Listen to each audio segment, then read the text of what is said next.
ugu horeyn waxaan u hambalyeynaya run ahaantii gudoomiyaha bangiga dhexe iyo gudoomiye ku-xigeenka iyo bangiyada gaarka loo leeyahay ee Soomaaliyeed guusha weyn ee aynu maanta gaadhnay iyo daahfurka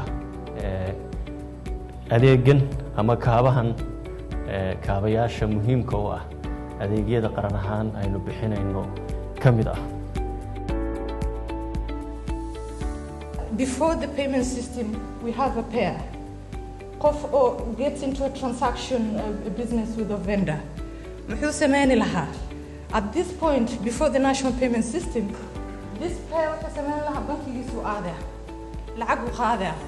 Goes back to this guy. Lacagtiisu siina. This vendor haddana muxuu sameyn doonaa lacagtiisa accountkiisu ku shubi doonaa. But now with the national payment system, the pair, once there's a transaction between the customer and the vendor, uma baahna inuu bankigiisa hatuu aado. Even within internet banking kiisu geli kara. Just send instruction to your financial institution. Waxa dhahaysa please transfer this fund.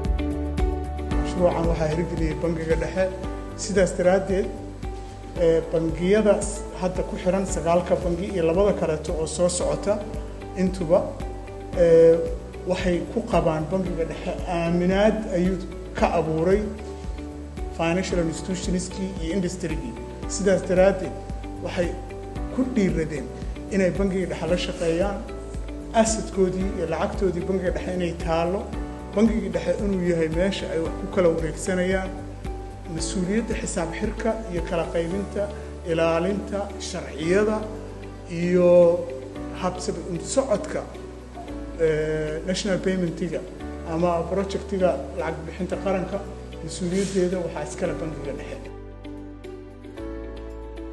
qofkii hal bangi ku xidhan wuxuu ku xidhan yahay bangiyada dalka oo dhan kii aan weli baan lahayn ama ganacsada ama macmiilana waxaan ku dhiirigelaynaa inay bangiyada u tagaan oo ka samaystaan account maadaama ay maanta leenahay kaabe u fududeynaya wixii ay shaqo u baahnaayen